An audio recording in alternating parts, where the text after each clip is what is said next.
सुख दुखे समे कृत्याल लाभालाभौ जया जयौ ततो युद्धाय जुष्यस्व नैव पापं वा पश्यसि।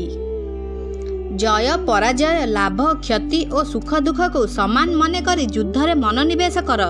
एही भली युद्ध कले तुमे पाप भागी हेबो नाही। अर्जुन को आशंका थिला जे युद्धरे कुटुंबजन को हत्या कले पाप हेबो, किंतु भगवान एठारे कहउचंती पापर कारण युद्ध नुहे बरं निजर कामना ही पापर कारण। तेणु कामना त्याग करी तुमे युद्ध पई ठिया होई जाओ। सुख दुखे समे तत्व युद्धाय जुष्यस्य। युद्धरे सर्वप्रथमे जय और पराजय हुए। जय और पराजयर परिमाण हुए लाभ और क्षति तथा लाभ और क्षतिर परिमाण हुए सुख और दुख। जय पराजय और लाभ क्षति रे सुख दुखी हेबा तुमर उद्देश्य नुहे। तुमर उद्देश्य हेउची एथिरे समभाव रखी कर्तव्य पालन करिबा। युद्धरे जय पराजय लाभ क्षति और सुख दुख अवश्य हेब। तेणु तुमे प्रथमरु यही विचार कर जे मो पई केवल स्व कर्तव्य पालन करिबा उचित। जय पराजय आदि रे कौनसी प्रयोजन नाही। ताहेले युद्ध कले पाप हेब नाही, अर्थात सांसारिक बंधन हेब नाही। उभय सकाम और निष्काम भाव दृष्टि स्व कर्तव्य पालन करिबा आवश्यक। जार सकाम भाव अछि से कर्तव्य कर्म करिबार आलस्य प्रमाद करिबा उचित नुहे, बरं तत्परता पूर्वक स्व कर्तव्य पालन करिबा उचित।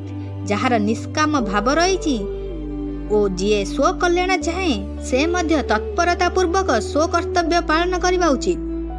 सुख आसिले भल लागे ओ चलीगले खराब लागे तथा दुख आसिले खराब लागे ओ चलीगले भल लागे। तेणु एथिरे किए भल आउ किए मंद दुईटी जाक समान। एही प्रकार सुख दुखरे समबुद्धि रखी तुमे निज कर्तव्य पालन करिबा उचित।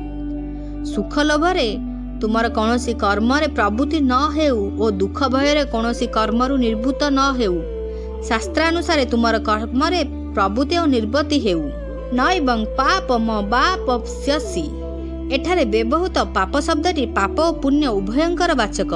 यार फल स्वर्ग और नरक प्राप्ति रूपक बंधन जद्वारा मनुष्य निज कल्याण वंचित होई बारंबार जन्म मरण लाभ करुथाए।